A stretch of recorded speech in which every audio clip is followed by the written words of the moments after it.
Beh, prima di tutto grazie della domanda, ma direi che ci vuole una grande passione. Logicamente il metodo è partire da giovani, avere tanto desiderio di fare questo lavoro e non accontentarsi mai, non pensare mai di essere arrivati.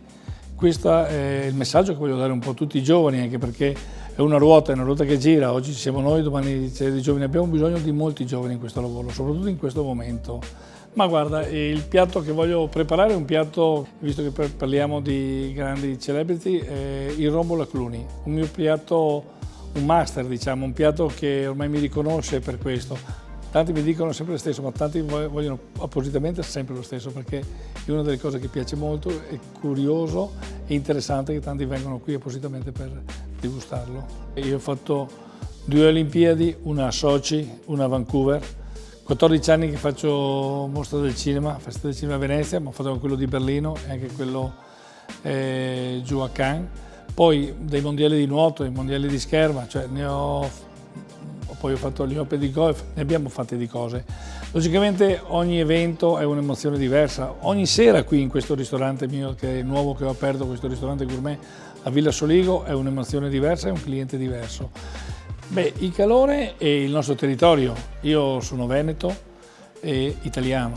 Io ho girato molto il mondo e per me noi siamo fortunati di abitare in questo territorio perché abbiamo moltissimi prodotti a livello anche stagionale che cambiano e possiamo, io dico, divertirsi a creare dei piatti, a trasmettere questo. La cucina italiana è vista in maniera eccellente in tutto il mondo.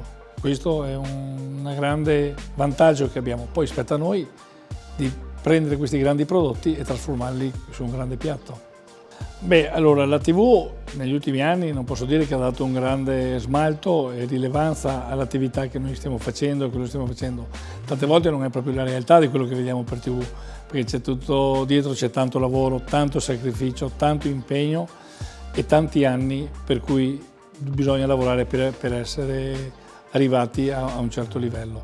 Però penso che questo non lo deve spaventare i giovani, anzi deve essere stimolante nei giovani e non pensare che in 2 mesi, 2 anni si possa arrivare per quello che si vede per la TV. Ci vuole tanto sacrificio e tanto lavoro.